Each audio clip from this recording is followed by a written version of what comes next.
Okay, so I'm going to help you guys understand this next topic, which is practicing in a world of the unknowing, relationships with non-practitioners. You're going to be in relationships with people who aren't practicing these teachings because there's going to be plenty of people in the world who aren't practicing because of impermanence, right? Not everybody is going to be practicing these teachings. When you're around people who are practicing the teachings, your relationships are going to be very easy, very seamless, very fluid.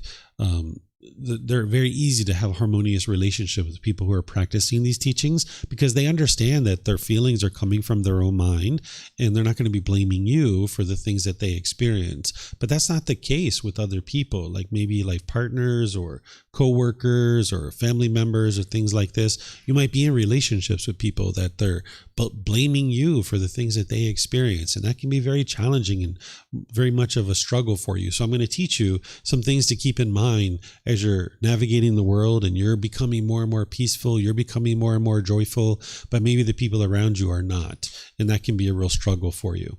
So first, I'm going to share with you guys what is a non-practitioner. And just like always, if you guys have any questions, if you guys could use the microphones here, and anyone online, you can put that into Facebook, YouTube, or Zoom.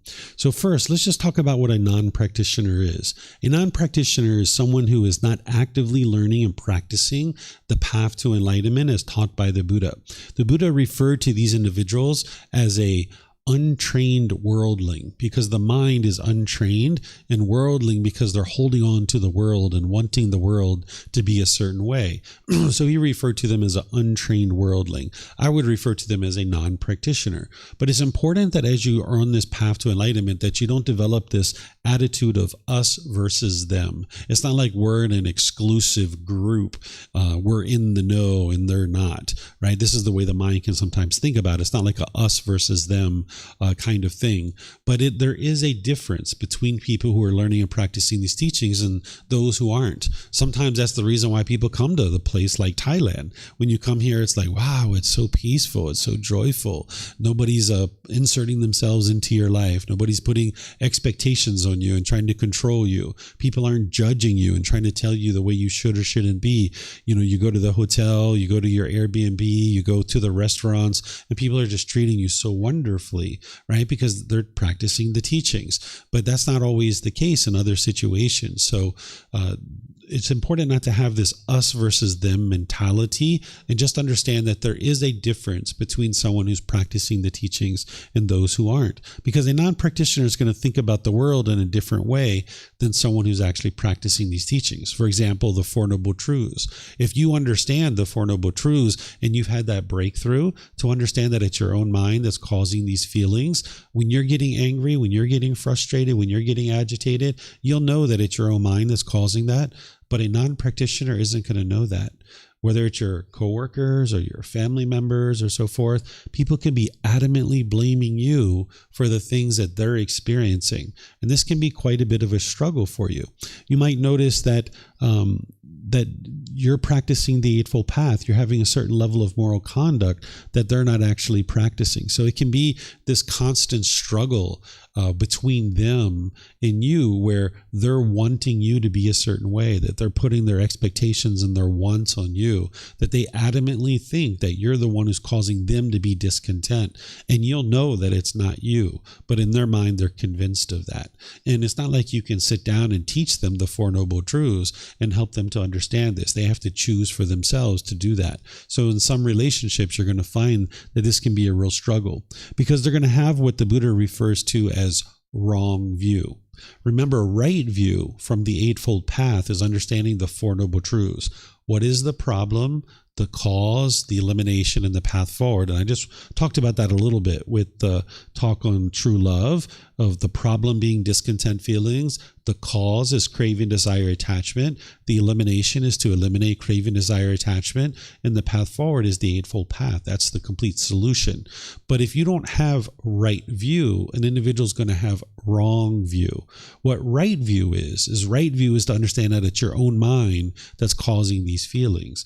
Wrong view would be to blame other people. So if you're in relationships with non-practitioners, they could have wrong view and be blaming you for the feelings that they're experiencing. And this can be very challenging for you, because you'll know the truth that you are not causing their feelings, but yet they firmly believe that you are the one causing their feelings. You can also experience difficulties when they don't understand true love and what true love is. You might have a life partner and they go on a business trip and they're away and they call you and they say, honey, did you miss me? And you say, no, I didn't miss you. And they're like, what? Don't you love me? Oh, no, I love you. I just don't miss you because I'm perfectly peaceful. I'm perfectly content. I enjoy our time when we're together. And I enjoy our time when we're away too. That's not the love. The missing you isn't the love. That's the attachment. So if this person doesn't understand true love, then in situations where they go on a trip, for example, and they ask you, hey, did you miss me? The answer might not be, no, I didn't miss you. You might have to say a little bit more than that, right? In order to help them to understand. Or they might be trying to put their expectations on you. They might be trying to control you and forcing you to do things a certain way. And you know that that's their craving, desire, attachment, and that can be really challenging for you. So a non-practitioner isn't going to necessarily know what true love is. Maybe many of you guys didn't know what true love was until I just started talking about it. And now that you're starting to learn it a little bit intellectually, the idea of now putting this into practice, it's going to take you time. It's not like you can hear one talk about true love and then snap your fingers and instantly be doing it. You need to be able to gradually practice it. So even now that you're starting to learn it, it's going to take you time to start practicing it. So a person who's a non-practitioner, who's never understood what true love is, they're going to most likely be practicing craving, desire, attachment. They're going to be wanting and expecting things from you. And then when you don't do things their way, they're going to be upset and angry and frustrated and then start blaming it on you.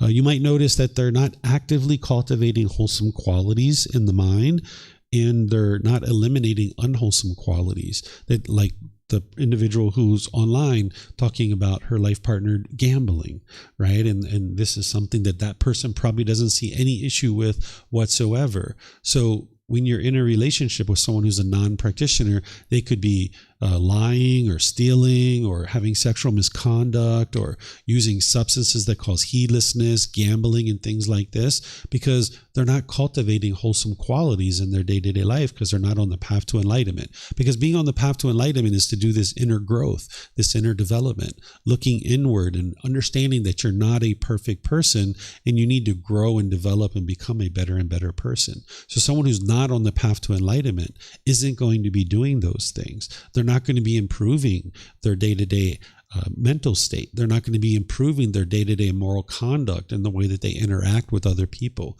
They're going to be perfectly content with blaming other people for the things that they're experiencing. And this can be a real struggle to be in relationships with people like this. So this is how I'm describing a non-practitioner, but it's always important not to think of it as a us versus them. It's not like we're in the special club and they're not in that special club. It's just that they're having a different understanding of the world. They're processing the world around them in a different way than you are. And it's important for you to be able to acknowledge that and understand that as you're in these relationships. So now I'm going to help you to understand how to have relationships with individuals that are coming from a different sheet of music than you, so to speak, right? Because you're going to be in relationships with people that aren't practicing these teachings. So knowing the teachings and observing non-practitioners struggling, but yet they're uninterested to learn and practice the path to enlightenment. This can be really challenging. You'll see your parents, your siblings, your life partner, your children, they're going to be struggling with the most minute type of things. And you'll look at it and you'll just know that this is just impermanence. They're craving permanence and they're so stressed and they're having so many problems and so many difficulties. And you'll understand what the simple solution is, but they don't. And this can be really challenging for you because you're becoming more and more peaceful and they're in this disgruntledness and this frustration. So as you're experiencing this, you're going to need to eliminate any craving, desire, attachment to helping people. It doesn't mean that you don't help them. It just means that you don't have a longing, a yearning, and an expectation for helping people. Because if you're longing, yearning, and you start forcing or attempting to force people to do things your way, this is just going to drive them away from you. And if you have a craving to help people and they're not interested in your help, you'll be frustrated, you'll be agitated, you'll be annoyed. There was a period of time where I did have a craving to help my mom and help her to understand these teachings. And I used to really want her to understand them. but she wasn't interested. There'd be times when she would call me up and she would say, David, I have a question for you. I need your help with something. And I'd get all excited, like she'd want my help. And then I'd share things with her. She'd ask me questions. We talk for 45 minutes or an hour, and we get to the end of our conversation. And she says, you know what, David, I think your advice is exactly right. And that's what I should do, but I'm not going to do it that way. I was like, all right, Mom, up to you. You do it however you like. And then she would go away and she would come back like 6 months later. And she was like, David, it happened again. I was like, what happened? She was like, I heard what you said and I knew it was the right thing to do, but I didn't do it that way. And it turned out miserably. And I said, okay, Mom, it's all right. No worries. Right. So if I had a craving to help her, when she told me that she wasn't going to do it my way, I'd be angry. I'd be frustrated. It's like, I just spent 45 minutes talking to you and you're not going to do what I told you to do. This is the craving, desire, attachment. And then when she came back and she was struggling and having difficulties, once again, I'd be sad. I'd be frustrated. I'd feel guilty or shameful because she did things in an unwise way. But we need to understand that by getting rid of your craving, your longing, your yearning to help people, you can actually get to peace and joy. So that's where you come to the middle way, where you offer advice, you offer suggestions, but it's up to them of whether or not they receive it or not. In some situations, they'll say, yes, what do you have to say? Right? If you offer them advice. In other situations, they'll say, no, I'm not interested in your advice. And you're going to need to be comfortable with that because that's impermanence. Okay, so if you have a craving in your mind to help people, you'll be frustrated and irritated. Everyone needs to approach these teachings at their own free will and their own decisions on their own terms. So non-practitioners' unwholesome moral conduct, like their wrong speech and wrong actions, this is going to be impactful for you, where you're trying to practice being polite, kind, friendly, and respectful. You're speaking more and more gently, more and more lovingly, and you're speaking with people in this way. A non-practitioner isn't going to be doing that. You're going to be potentially getting this bitterness and this hostility and this harshness from them. I experienced this with my wife and with my mom when I was initially, before knowing these teachings, I was bitter, harsh, and hostile. And then when I started being more loving and kind and more gentle, I had transformed my mind, but they hadn't transformed their mind. And they were being bitter and harsh and hostile with me because they weren't necessarily on the path in the same way that I was. So you're going to experience this in your life where you're making this really valid effort to be more gentle and peaceful and joyful and loving and kind. And maybe the people around you aren't. And you're going to need to understand that that's their decision.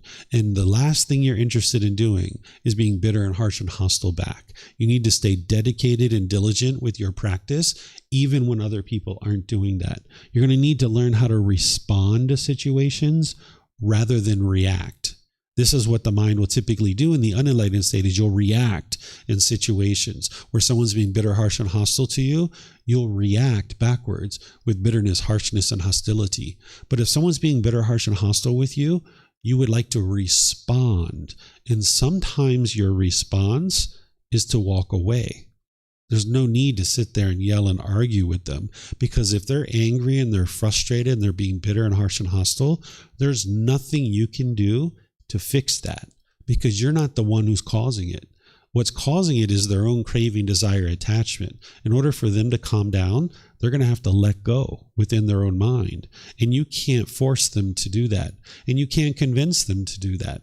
So rather than react with bitterness and harshness and hostility, which is going to keep this anger continuing to go, what you would like to do is when someone's being bitter, harsh, and hostile with you, is you need to respond to it.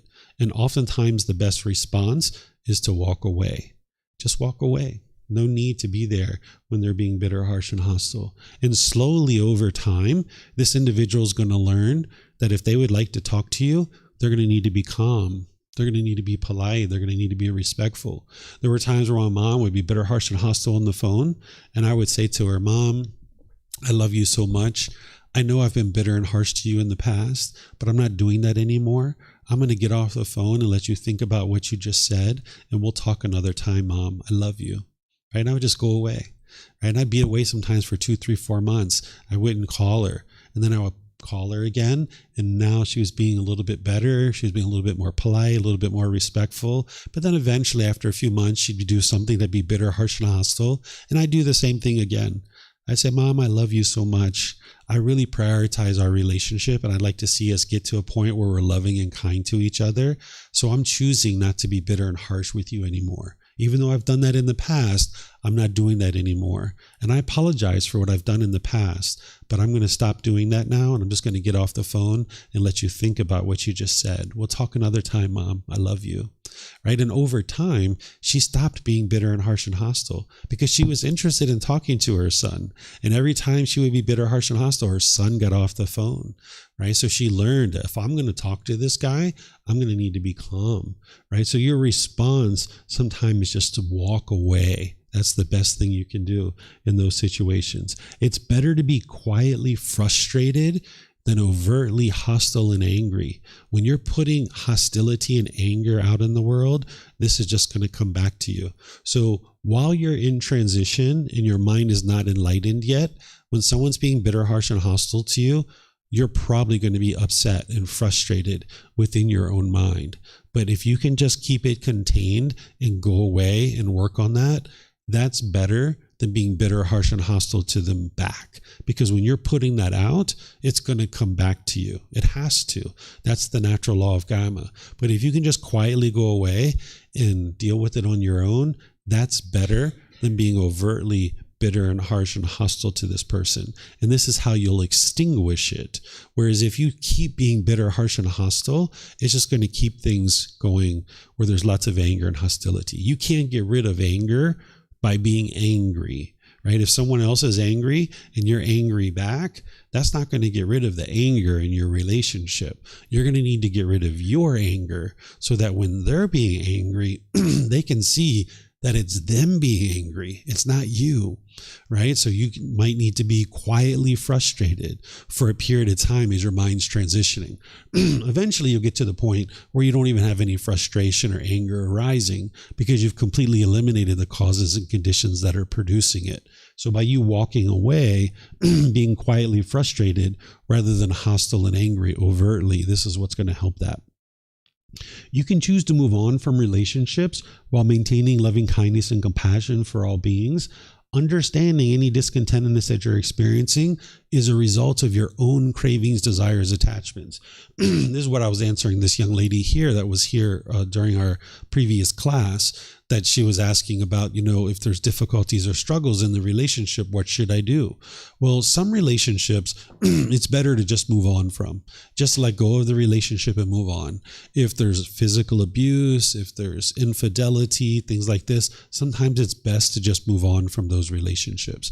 You're not committed to it. They're not committed to it. There's too much difficulties in the relationships to fix it. And it might just be better to move on. But when you move on, understand any painful feelings that you have, it's within your own mind. It's your own cravings, desires, attachments. You're not going to fix that by just moving on in the relationship. So you're going to need to potentially let go of certain relationships and move on. And these are maybe non-practitioners. They're not interested in improving. They're not interested in changing anything about their life. They're set in their ways. They're never going to do anything different. And you see there's too much bitterness and hostility in this relationship, and it's better to just move on. But then you're going to have other relationships that you're more committed to, like my mom, my wife. I was more committed to those relationships, but there was bitterness and hostility in them. And I had to fix this. And I had to fix it by training my own mind first. So when I trained my own mind, then I could improve the way I interacted with them. And now the relationship improved to the point where there's no difficulties or struggles whatsoever. And then there's a third category of relationships that are brand new relationships that you haven't even met those people yet. You don't even know their name. And you're only ever going to be loving and kind in those relationships, practicing true love, where you don't want anything from them, you don't expect anything from them, and now that's what you'll experience in those relationships. So this is one of the ways that you'll clean up your relationships, is sometimes you're going to need to choose to move on from your relationships. And if you cling to it, you're just going to keep experiencing bitterness and harshness and hostility over and over and over again. And the way for you to eliminate this in some cases cases is just to move on. You don't have to go to the person and tell them that this is what you're doing. Sometimes when we end a relationship, we feel like we have to go download all the reasons why we can't be in this relationship.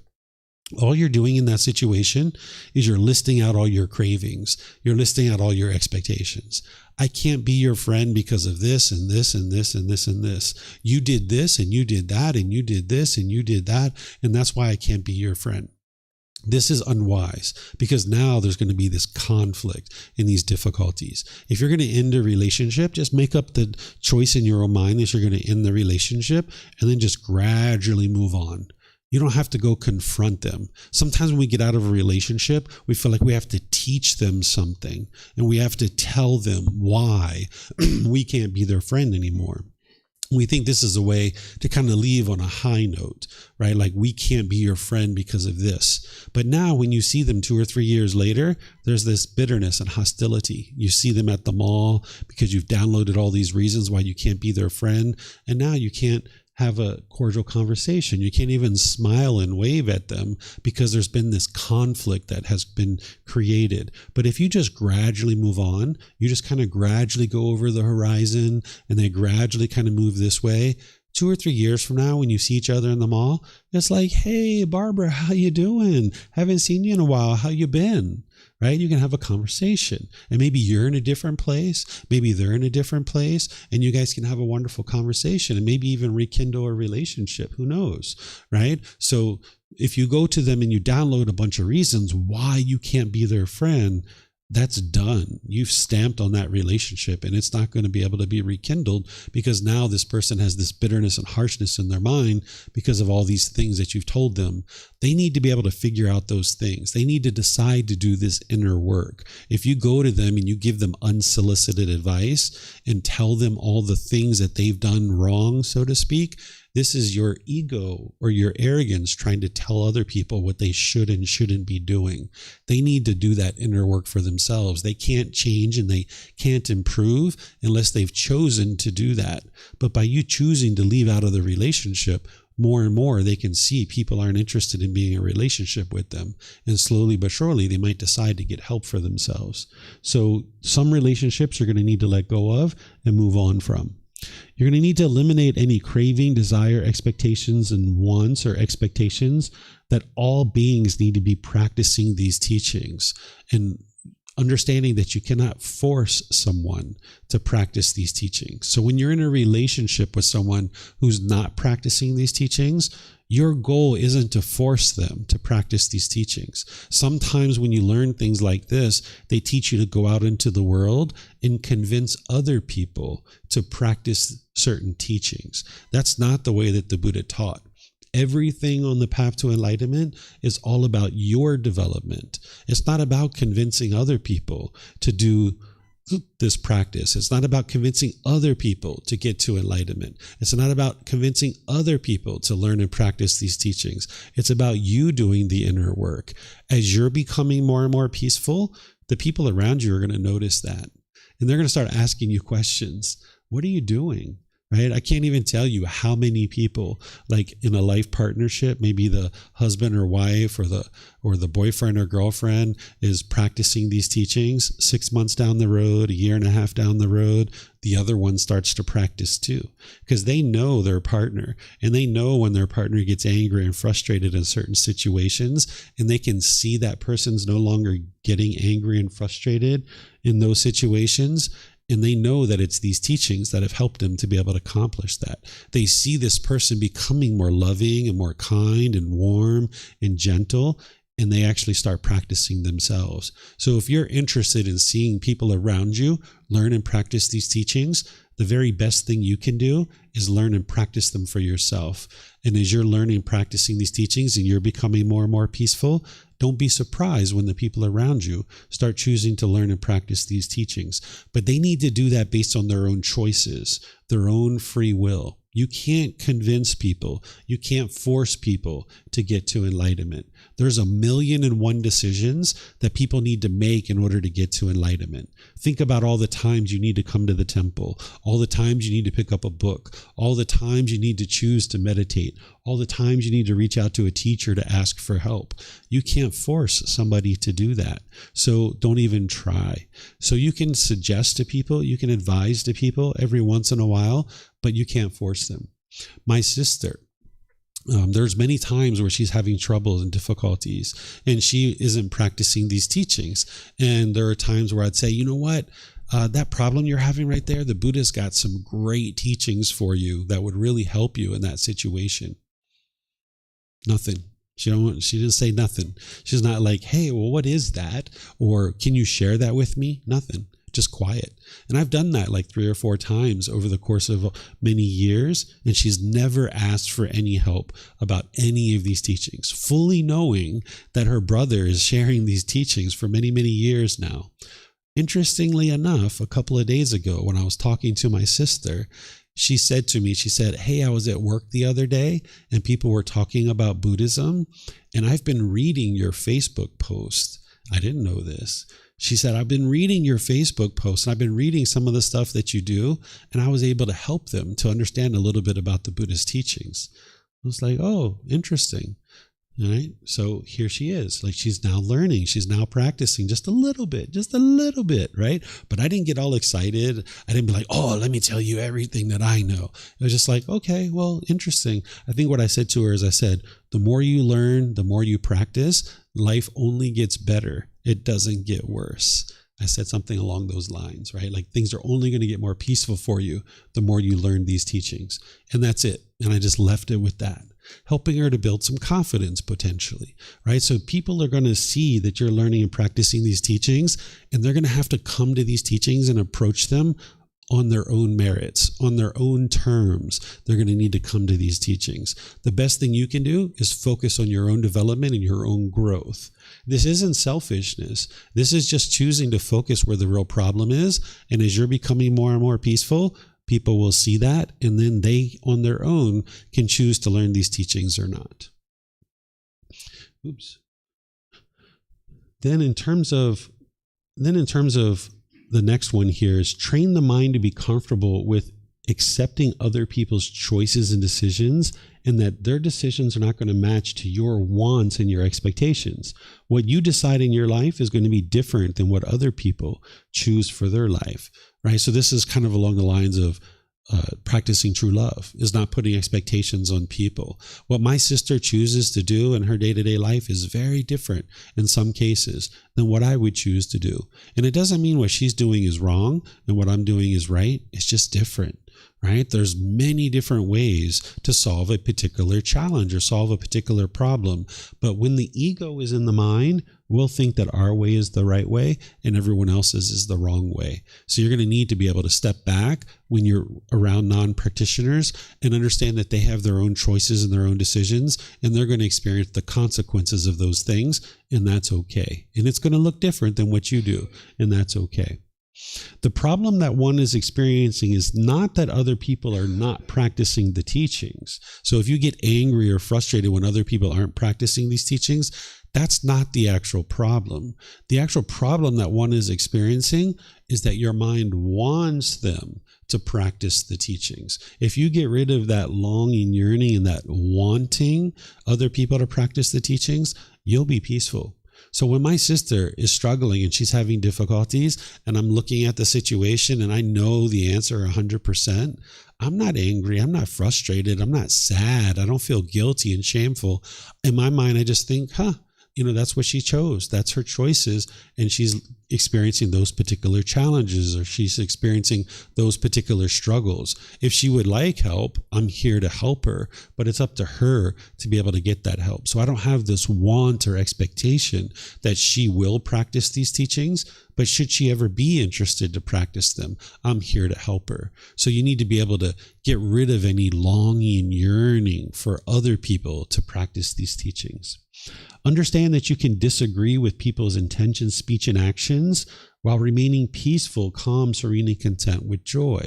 This is along the lines of practicing true love as well, that you're going to disagree with people's choices and decisions, and that's okay, right? Even though they're a non-practitioner, even though you see them headed for difficulties and struggles, and you know that this is going to turn out in a very bad way, You can offer them advice, you can offer them suggestions, but they may not be interested. And the way that you cultivated wisdom is partially through going through hard times. When you go through hard times, you cultivate wisdom about how to do that better next time. And this person who's headed for hard times, that might be what they need to do in order to cultivate the wisdom. My son, one time, he was having friends in our village, and me and my wife knew that he was going to have difficulties with these friends because we knew these boys and we knew how they function. And we said to him, hey, you're going to have difficulties in these relationships. We don't think it's really the best for you to have relationships with these boys. And he's like, yeah, but these are my friends. We like to hang out. We spend time together. Da, da, da, da. Okay, if you would like to spend time with them, you spend time with them. But just so you know, mom and dad think you're going to have difficulties. Okay, right? So he still spent time with them. Spent time with them in the village, doing all the different things that they were doing. One day he comes home. He doesn't have his bicycle helmet with him. And we're like, hey, where's your bicycle helmet? He's like, somebody stole it. He's like, oh, really?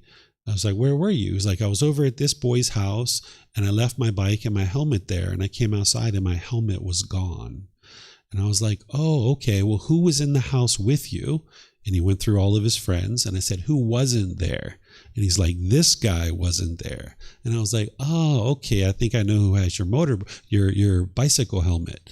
So now this little boy, we found out that stole his bicycle helmet, right?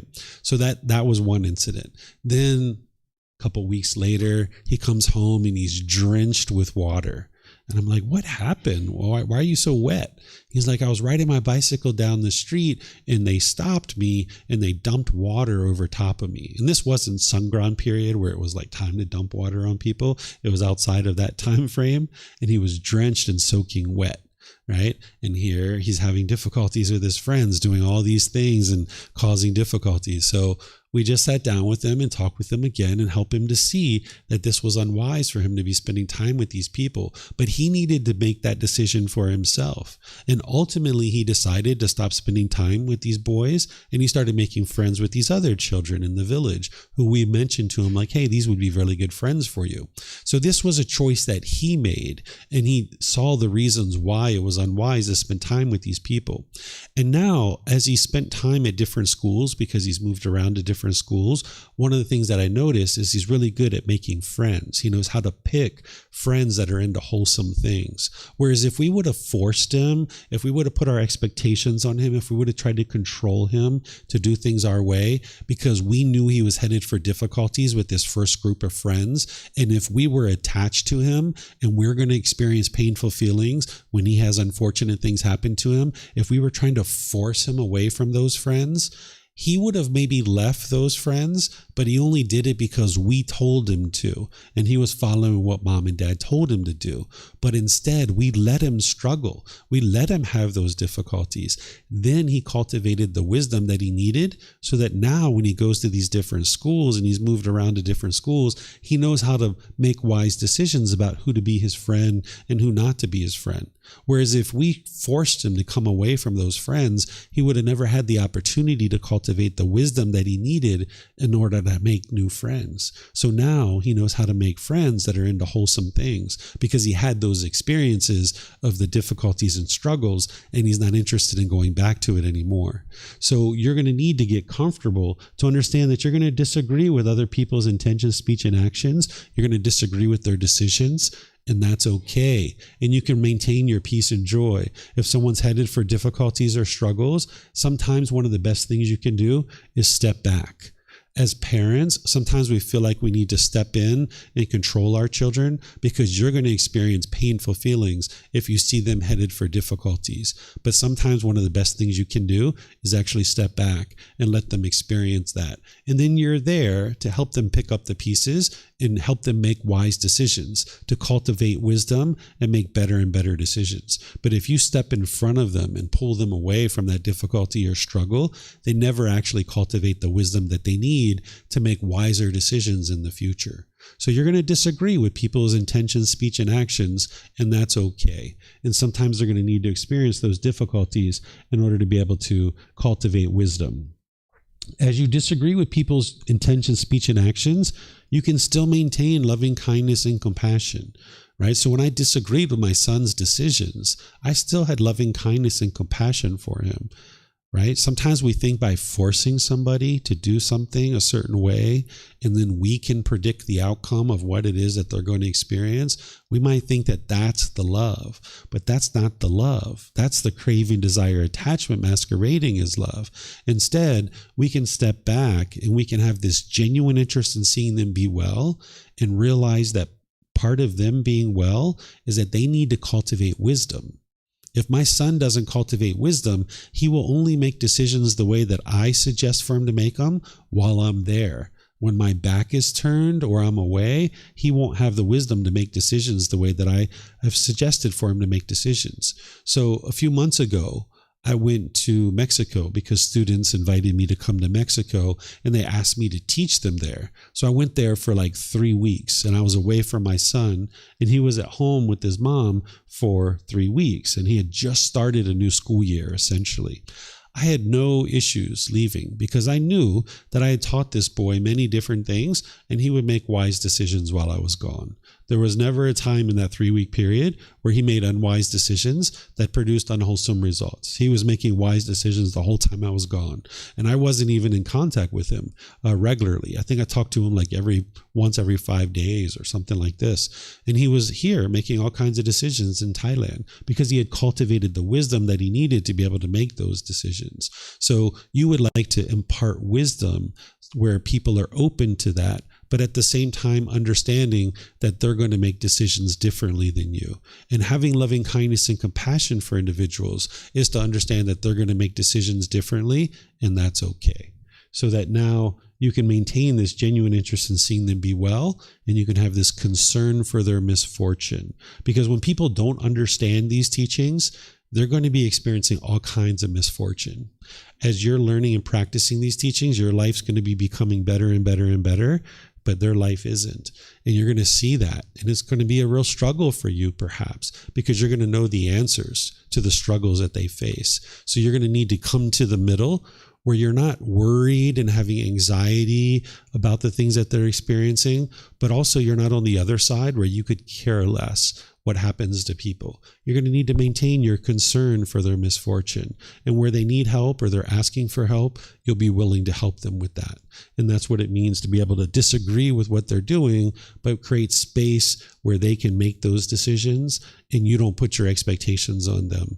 And you can just maintain your love, your genuine interest in seeing them be well, your kindness, your concern for their misfortune, and compassion.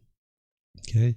So usually what I do at this point in this particular discussion is I just stop here and say, okay, if you guys are having struggles in your relationships, if there's certain questions that you guys would like to ask, you're more than welcome to ask me about that. If there's certain struggles that you're facing in your relationships, you're welcome to ask any and all questions that you like, whether it's your life partner, your children, your parents, any of the people that you're having difficulties with. I'll help you to be able to understand those so that you can make different decisions and experience different results. So here you guys know to use the microphones. Online, if you guys would like to ask questions, you can put that into Facebook, YouTube, or Zoom, or raise your hand in Zoom if you have questions. Hey, so my biggest, largest, most frustrating struggle every single day is bedtime with 3 kids. And I don't handle it well at the moment, and it shows in the results that we get at bedtime.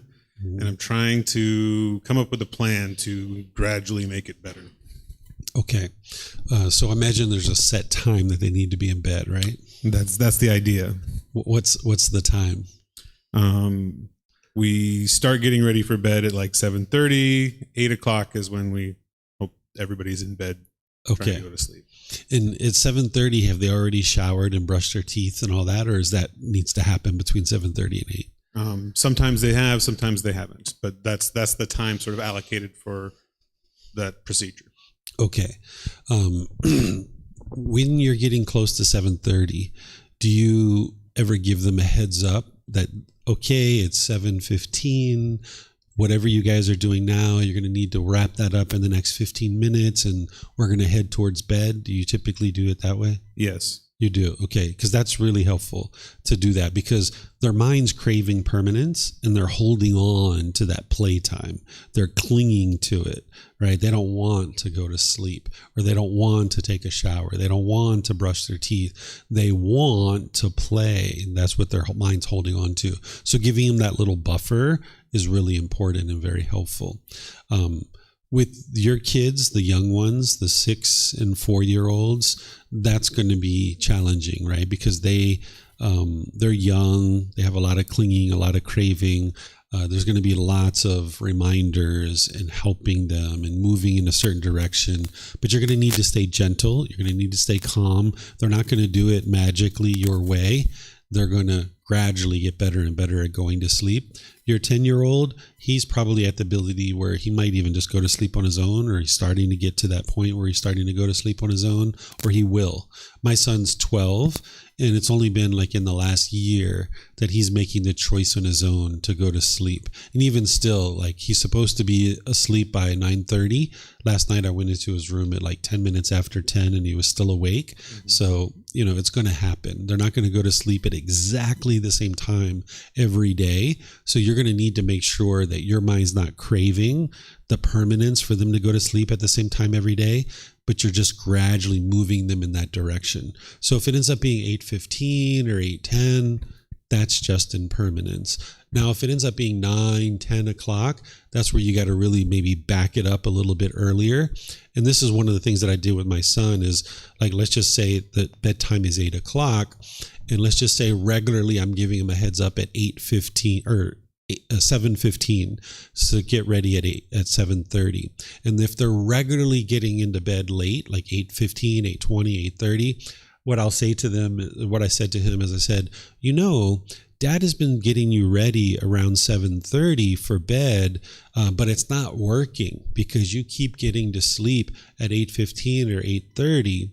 So that means that we're going to have to shrink your playtime down, that you're not going to need to be able to stop at 7:30. We're probably going to have to stop at like 7:15 or 7 o'clock. So I'm going to give you this week to work on this, where you can try to start getting to bed at 8 o'clock. I'm going to give you the heads up at 7:15 so that we can start at 7:30 to start headed towards bed. And if you can start getting to sleep in the bed around 8 o'clock, and that's our target time, then we're not going to have to go to this next plan. But my next plan is that over this week, if you guys aren't able to get to sleep by 8 o'clock, we're going to have to start shutting down playtime even earlier.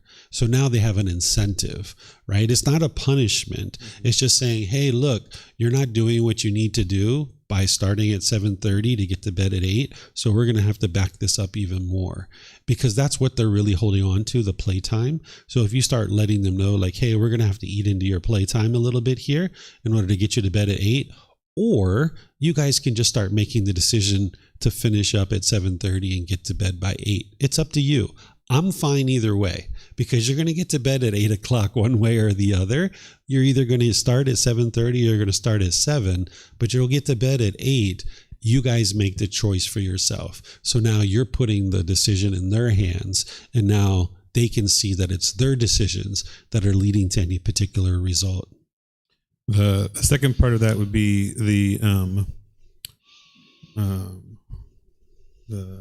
so we've got they think that they're ready for bed. We get into bed, and then, I need water. I need to use the bathroom. Mm-hmm. And then so we had all this time for them to do that. They didn't do that. Mm-hmm. Is this again just try to say, like, all right, so this isn't happening in that time, so maybe you need more time to do this? Yep.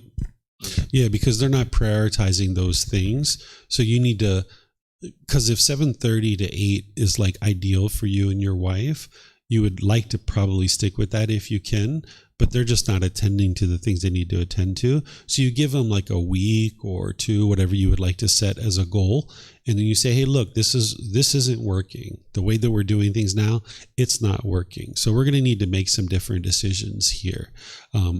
I would like you guys to be able to play all the way up till 7:30 and then go to bed at 8. But it's not working. But if you guys would like to continue to do it this way, I'm going to need you to be more attentive to getting your task done so you can get to bed by 8. I'm going to give you guys some time to do that this week and show mommy and daddy that you can accomplish this. And if you can, great, and we'll do it that way. But if for some reason you guys aren't able to accomplish this, we're going to need to back this up, and we're going to need to eat into the playtime a bit more.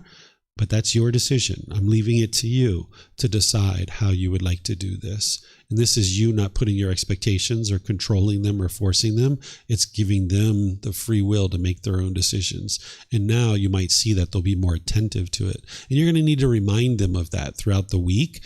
Like when it's like 7:40, 7:45, and they're not really doing what they need to do, you just look to your wife and you're like, honey, I think we're going to have to go to that 7 o'clock time frame. And you make sure they can hear it.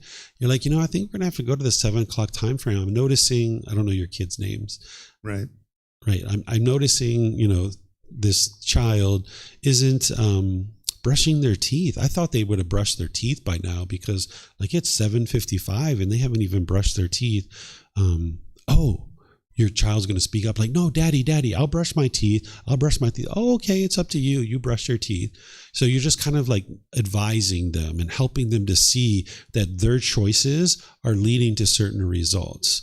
And you can be content and peaceful either way, whether you get started at 7:30 or 7 o'clock to go to bed, but you're letting them make the choices and you're letting them see your thought process and talking this out with your wife so that they get to modify their behavior. Because that's what you're trying to get them to do, is to make different decisions. But they're going to need that input and that information from you to be able to do that. Thank you. Mm-hmm. More questions?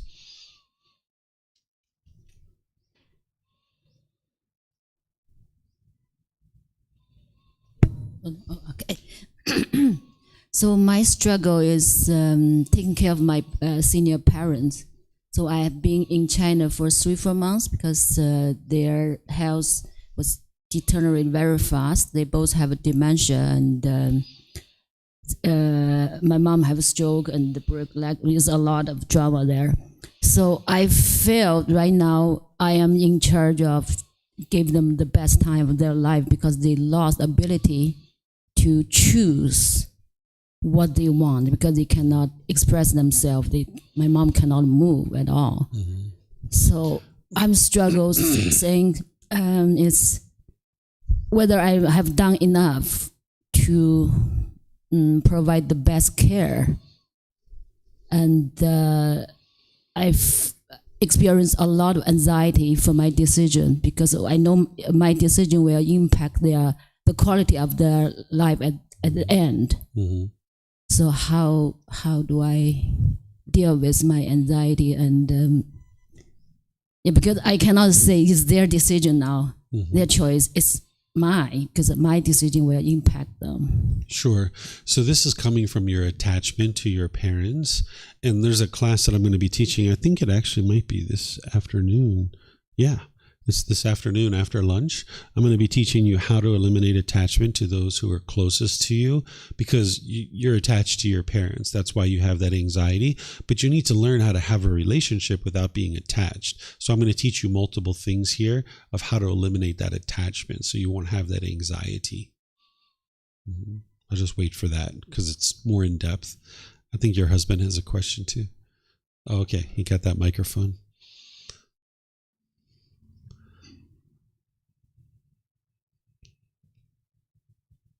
So, given that people's actions have an impact on everybody, right, because of interdependence, how should we react when we see people doing things that are wrong and basically having a negative impact on everybody? And should we engage with them? When situations like that come up for me, I can feel that there's a little bit of the ego, wanting to teach them a lesson, for example. Mm-hmm. I may come out of that situation not feeling like I've made any progress mm-hmm. with my mind. So the question is, do we have a responsibility to try to stop people or to convince people or teach people a new way of doing something, like sort of actively going out and doing that? Or is it better for us just to kind of sit back and work on ourselves and let the situation take care of itself? Sure. So I'll answer your question directly, and then I'll add a bunch of content for you. The answer is that you don't have any responsibility to teach anybody anything else. And you can't teach anybody anything else because they have to choose that their mind is open to learning and understanding. The first thing that you need to be able to do to be able to help somebody else is to not think about what they're doing is wrong. That's one of the things that we typically think is what others are doing is wrong and what we're doing is right. This is the way the mind judges other people. And through its own conceit, it thinks that this person is doing something wrong. Instead, there's definitely wise ways to do things in the world, and there are unwise ways to do things too. But you need to be able to always focus on your own decisions and not label somebody else as being right or wrong, because they're operating through whatever wisdom they have or lack thereof. They're operating through that. And in their mind, they think they're doing the very best thing. And if we step in an unsolicited way and start telling them what they should or shouldn't do, that's coming from your own ego. But now you're going to go up against their ego. And now you're going to clash. And you're going to have lots of difficulties and struggles. But depending on your role, it might be wise for you to step in. Like a father with 3 young children, you have to step in, and that's your role as a parent, to step in and teach them. But if it's like a friend or a coworker or some other family member, you're not obligated or responsible to step in and fix what it is that they're actually doing and what they're saying. So like the other day when I was on the phone with my grandmother, I overheard something that my sister and her husband said to my grandmother, my 101-year-old grandmother, and it was unwise. I would have never said something like that to her, but it wasn't up to me to tell my sister and her husband that this was unwise for them to be saying that, because that's their relationship with my grandmother, and that's their grandmother too. And it's not up to me to step into their relationship and tell them what they should or shouldn't do. My relationship with my grandmother is wonderful. We don't have any hard words with each other. We're not upset with each other. We're nothing but love and kindness. But their relationship is different, and it's not up to me to fix their relationship. But then there's also situations where, you could see potentially someone getting beat up on the street corner or something like this. And this is where each situation is different. The Buddha never gave like a decision tree where he says, like, if this is happening, do this. And if this is happening, do that. Because that is to assume that there's one right answer for every situation, when in reality, the variables are always going to be different, right? If there was like 10 people beating up one person and they all have sticks and knives and guns, you stepping into that, what is that going to do? You're just going to get injured or killed yourself, right? But if there was one person and they only had their fist, maybe you could step into that. I don't know.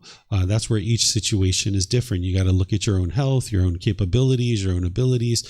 But you should never take the responsibility that you have to go out into the world and right the wrongs, right? That would just burden you with going around and trying to fix everybody else. And it's also assuming that you know what's right and other people don't. Okay, that's helpful. But what if they come to you? And I'll give you the example. So a few weeks ago, I was in a restaurant here, and a young man came and started talking to me and then tried to convert me to become a Christian, right? And I don't think it's helpful to the harmony, spreading harmony in the world and so on, if we're walking around trying to challenge people to become part of our religion. I think it just creates conflict. So I tried to talk to him that way, and he agreed. And then he was like, okay, but still, have you accepted the Lord? Or have you tried accepting the Lord? So the question is, he came to me. I didn't go to him. Yeah.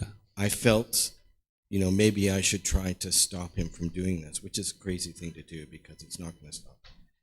Yeah. So the question is, when somebody comes to you, can you engage, or is it better just to step back and just say, no thanks? Yeah, that would have been the better thing to do there, because he's coming at you with these expectations that he wants you to be a certain way. but then you're coming at him with these expectations of wanting him to be a certain way. So instead, you just respond to his expectations with, I'm good. No thanks. I'm good. He's like, yeah, but what about Jesus? Come on. You're going to go to hell. You're going to do this. You got to do that. It's like, I understand. Thank you for your concern. I'm good. Thank you so much. And then if they're still there and still egging you on, you're just like, I'm sorry. I need to go do something. We'll maybe talk some other time. Bye-bye.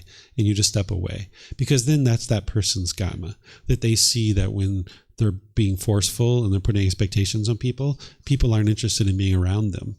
And then this person learns like, wow, every time I'm forceful and aggressive and people don't want to be around me. And they kind of learn that slowly but surely. So sometimes one of the best ways for you to teach someone, so to speak, is to do it indirectly through your choices and decisions, that they can see that their Gotama is the more they put expectations on people, people don't want to be around them. So you can't really overtly teach this person because they haven't asked you for any advice. Sometimes you can say things like, I understand what you're saying, and I can see you really love Jesus Christ and God. I really understand that. I'm curious, are you interested in any thoughts or ideas that could potentially help you? And if they say yes, then they have an open door and you could help them, because now they're soliciting your input. But if they say, no, I'm not interested in your advice. Okay, I understand. You have a really wonderful day and take care. Be well. And then you just walk away. Right? So you would like to be sure there's an open door, because by you learning and practicing these teachings, you're going to be becoming wiser and wiser and wiser and wiser about the whole world. You're going to see so many people doing so many unwise things. And if you stepped into every person's life and told them what they should or shouldn't be doing, you're going to be a busy boy. You're not going to have any time for your own practice. And then also you're going to be wasting your time, because in some situations, people don't care what you have to say. And now you're talking with somebody who really isn't going to do something with the wisdom that you have to share with them. So before you share any wisdom, you would like to make sure that the people who you're sharing it with are going to do something with it, because then you know your time is valuable and you can be productive in this situation, because otherwise you're just wasting your time. You're welcome.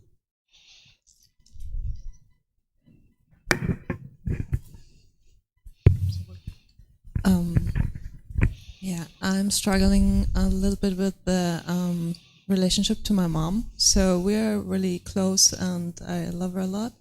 But she puts a lot of expectations on me because I moved away from the village I grew up. And since 10 years I live in another city, like 7 hours drive, or no, more 9 hours drive. And I had a boyfriend for 6.5 years in the city, and now we broke up, and she was now, so she gave it up for some time, and she doesn't ask anymore if I'm coming back, but now she starts it again. And yeah, I don't know really, I know now this is her attachment to me, but I don't know what to do about it, because maybe teach her something, but yeah. Okay. So what you can do is you can function in a way that allows her mind to let go. You can't force her to let go of her attachment to you. And by the way, one of the deepest held attachments that we typically have is parent to child and child to parent. That's usually a very deep, very strong attachment, because especially with a mom, because you were inside, you were part of her body for a period of time. And then when you came out, it's like she's still holding on, right? This is very common that mothers, even fathers, can be fairly attached as well. So you can't force her to eliminate her attachment. You can't do anything that's going to literally make her eliminate her attachment, but you can function in ways that makes it easier for her to let go of her attachment. So say, for example, she calls you on the phone and you see through the caller ID that that's mom calling. You could easily pick up the phone, but what you would like to do is start to implement this impermanence, introduce this impermanence into the relationship where she doesn't get you sometimes. And she starts to deal with that she calls you and then you don't answer it. Even though you could very easily answer it, you're sitting right there, easily be able to answer it, don't answer it. and then don't call her back for a few hours or even a day or two, right? And right now, maybe that would like send her wild if she called you and you didn't call her back for 2 or 3 days. So you don't do it abruptly and very quickly. You do it slowly and surely. So like say if she's used to you calling her back within 10 minutes right now, extend that to 30 minutes or an hour. And do that for a while, and then get to the point where it's like 3 or 4 hours, and do that for several weeks. That when she calls you, you sometimes don't answer it, and then you don't call her back for 3 or 4 hours. And then she's going to have to deal with that impermanence, and then slowly get it longer and longer to the point where she can call you and you don't call her back for like a day or 2 or 3. And her mind is okay with that. But it's a slow, gradual process of her experiencing that. So that's what you would like to be able to do, because that's going to help her to let go of some of that attachment on her side by introducing some impermanence into the situation. Thanks. Mm-hmm. That's just a simple one. There's other things you can do too, but that's just one. A really good one. Yeah.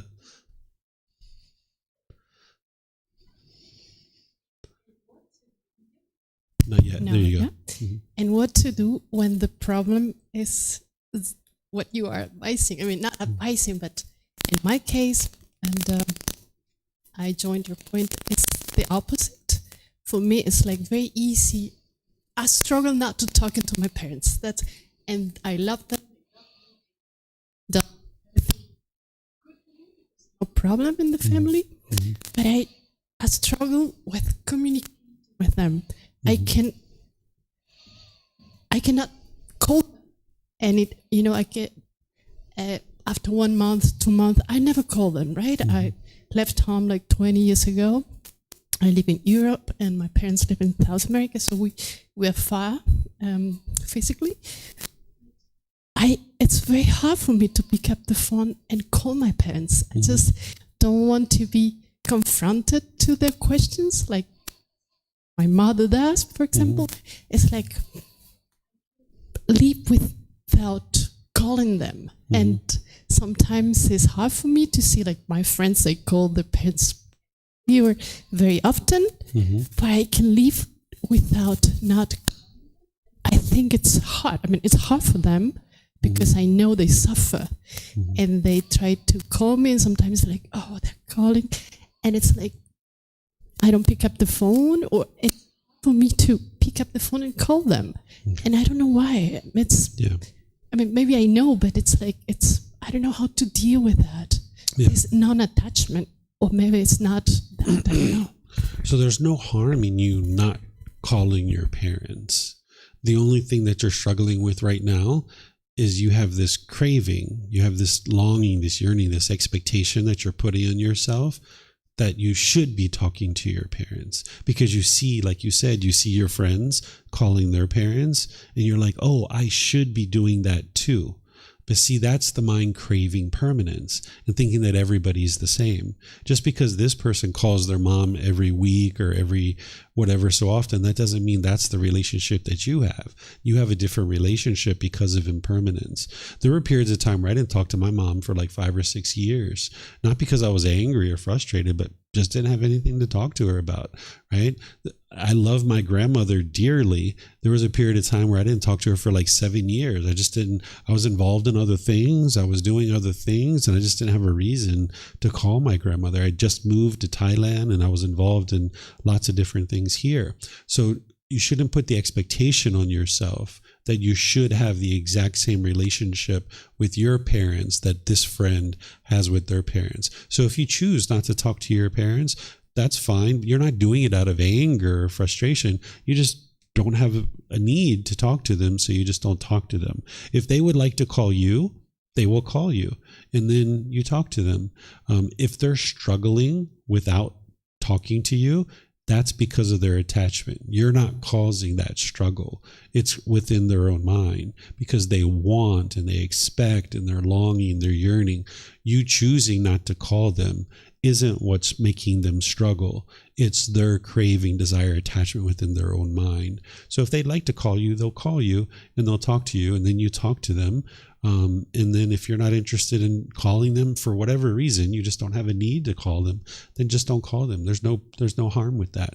You haven't caused them any harm. You just have to get comfortable with your relationship is going to be different with your parents than somebody else's relationship is going to be with their parents. So you just got to get comfortable with that. That's just impermanence. But as long as your mind is craving to have the same exact relationship as your friends, that's where you'll struggle. You're welcome. I also maybe join her point because I know they're getting old, and it's like, oh my God, maybe now I'm very disattached, non-attached, but then maybe I will pay it. Not pay it, but I will feel bad if they get ill or they lose capabilities. So I need to be. I don't know.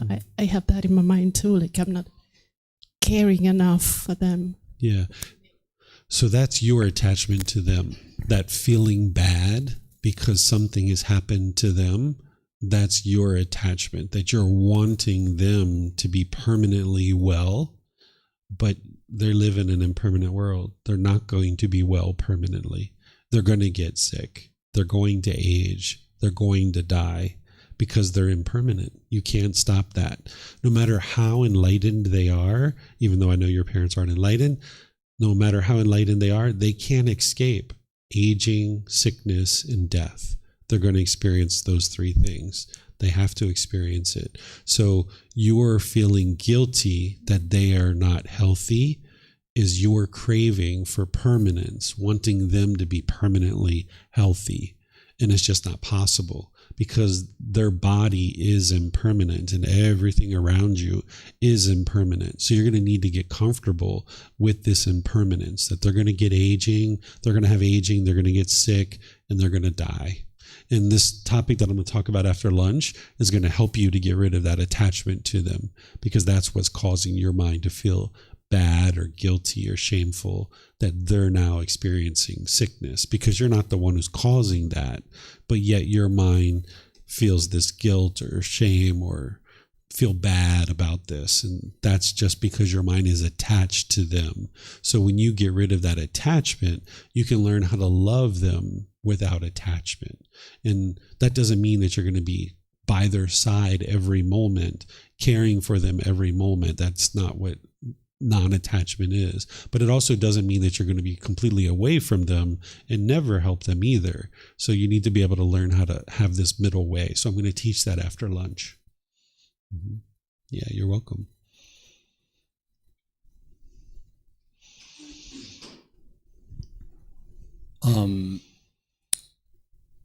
Yeah, I notice in relationships there's quite often an image that's projected of how I will be in that relationship with the other, and vice versa, how they will be in the relationship with me. And that's a story, a narrative that is perceptually followed or developed. And my question is, like, when I'm approaching like new relationships, it's like catching that and noticing that and bringing that into conversation without projecting my opinion of how it should be. Like, how would you approach that? Like, yeah, if you've got an example of how you might approach that, like, yeah. Yeah, that's a craving, desire, attachment. When the mind is expecting this relationship to be a certain way, that's the craving, desire, attachment. Every relationship needs essentially these things in order to be successful. There needs to be politeness, kindness, friendliness, and respect. That's a basic need of any relationship to be successful. But it's when you expect it that you set yourself up and you sabotage your ability to have a healthy relationship, because There's only one type of person that can be polite, kind, friendly, respectful in all situations, and that's an enlightened being. And if you're in a life partnership, I think that's what you're talking about, like a boyfriend, girlfriend, they're not going to be enlightened at that point, right? Because you guys are starting this relationship. So they're going to be impolite, unkind, unfriendly, and disrespectful in certain situations. So in those situations, if you guys have a really healthy relationship, then you guys can support and encourage and help each other without blaming each other. And you can talk with each other and help each other without the expectation that they're going to be perfect. This is what it does help if you're going to have a life partner, if somebody's practicing these teachings too. If you're in this topic of practicing in a world of the unknowing, if you're in a life partnership with someone and they're not practicing these teachings and you are, you guys will struggle all the way through the relationship, because you're going to be becoming more and more peaceful, more and more joyful, less and less attached, and they're going to be trying to grab onto you and be more and more attached, and they're going to be becoming more and more disgruntled. So if both of you guys are on the path and both of you guys are doing this inner work to grow and develop and to become a better and better human being, you'll have better success at this. But in situations where they're not doing that, and you would like to sit down and talk to them and help them, you can. But again, they have to be open to your help. And you need to be able to be sure that you're not putting your expectations on them, and you're not trying to control them, and you're not trying to force them to do things your way. So each one of these situations are different. If you have a specific example, I can give you specific advice and more targeted guidance. But since you talk generally, I can't really go into too much detail. But if you would like to talk in detail, you can do that here, or we can talk privately if you like.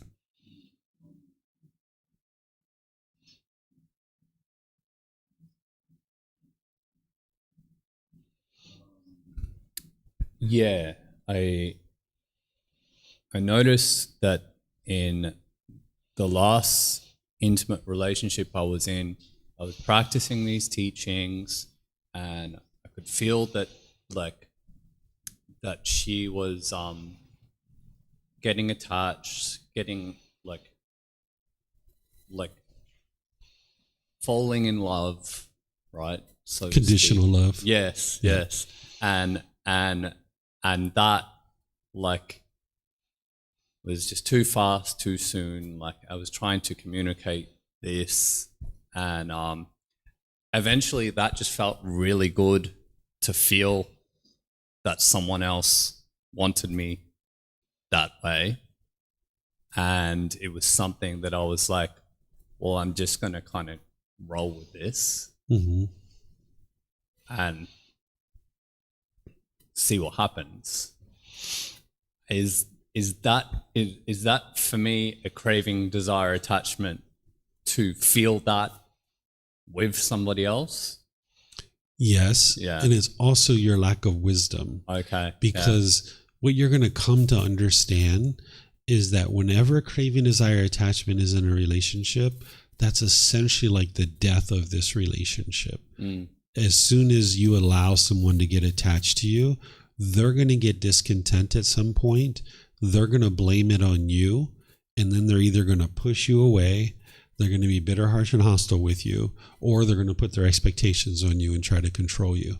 And now the relationship becomes unraveled, right? So what you learn how to do is you learn how to have relationships with people. And when you see they're starting to get attached to you, you start learning how to navigate that in a way that doesn't allow them to get attached to you. Right? I'll give you an example, even in my life. One time there was this individual who had studied with me for just like one day. And they said, hey, I would like to go to lunch with you on Saturday. Can I go to lunch with you on Saturday? I said, sure. I teach class up until 11 o'clock. And if you'd like to come at 11, or if you're here at the class after we're done, after I teach the class, I'll go to lunch with you and I'll sit down and help you with whatever you need to help. And they're like, all right, perfect. I'll come at 11. I'm not going to come to the class, but I'll see you at 11. So they showed up at like 10 10:45, and they sat down and I was holding the class. And then after class, the students came and talked to me. There was people talking to me, and it was like 11:10, 11:15, something like this. And I could see it. They happened to be sitting right there where you are. They were sitting there. They were getting angry and frustrated. I could see they were getting so uncomfortable because they wanted to go to lunch at 11 o'clock. And here it was like 11:15, and I was still talking to students because students had questions, so I was helping them, right? So this person eventually interrupted the conversation that I was in. And they were like, "Are you going to go to lunch with me or not? I came here at 11. Da, da, da, da." They were like being bitter and harsh and hostile. The last thing I was interested in doing was going to lunch with that person, because that's just reinforcing their craving, desire, attachment, and allowing their mind to grab on. And one of the things I said to them is that I said, I don't think it's the proper time for us to be talking, because right now your mind's a bit uncalm, and I think it's better that we don't go to lunch together, right? So when you see people getting attached, and this was like a really short situation, this isn't a life partner situation, but in that situation, the last thing I was interested in doing was going to lunch with that person. Not because I was upset or angry or frustrated. I just wasn't interested in reinforcing their cravings. But in a boyfriend-girlfriend or boyfriend-boyfriend, girlfriend-girlfriend relationship, like a life partner type of thing, if there's a sexual relationship, there's going to be attachment. There's no way around it. But you can at least minimize it by doing things like what I was sharing here, like with mom, like when they call you at the very beginning of the relationship. Sometimes don't answer the phone. Sometimes introduce some impermanence. And there's other things that you can be doing too, because as soon as you allow their mind to grab onto you really tight, this is where they're going to get discontent when they're experiencing impermanence, and it's going to end the relationship. But you can have a sexual relationship with someone and have a very minimal attachment meaning that you're holding on and craving permanence. But there's plenty of love in the relationship. It's just that you're not forming your feelings based on the other person. And this just comes with practice and learning how to do this. There's many different things that you can be doing. So yes, you are craving for them to crave you, but then there was this lack of wisdom, you not realizing that the more that they were getting attached, it was going to lead to their discontentedness more and more and more. So when you start seeing that trend for yourself, you'll start learning various techniques to not allow people to get attached to you and kind of navigate things in a certain way. But that just comes with practice and more wisdom. Thanks. Mm-hmm. Okay, so I think it's time for our lunch. It's basically 12:15. We can take a full hour and 30 minutes like we typically do, which will take us around to an 1:45 that we'll come back from lunch. And when we come back, I'm going to teach you this topic of how to eliminate attachment to those who are closest to you, because you can't practice true love as long as you have these attachments. It's really challenging to practice true love as long as you have attachment in your relationships. So whether it's a life partner, whether it's parents, whether it's siblings, whether it's just friends and coworkers, you're going to have a tendency to be attached to these individuals, and it's going to be hard in these relationships as long as you have attachment. So I'm going to teach you how to eliminate your attachment, and we'll also talk about some of these things, is that when you see people getting attached to you, what are the things that you can be doing to help them so that they have more opportunity to let go of their attachment. So if you'd like to enjoy your lunch and come back at 1:45, we're going to start with meditation at 1:45. I'm going to do loving kindness meditation with you guys, and then we're going to talk about this topic, and then we'll finish up right around 3 o'clock. So thank you guys for your questions. Thank you for your interest to learn, and we'll see you guys perhaps after lunch. Okay.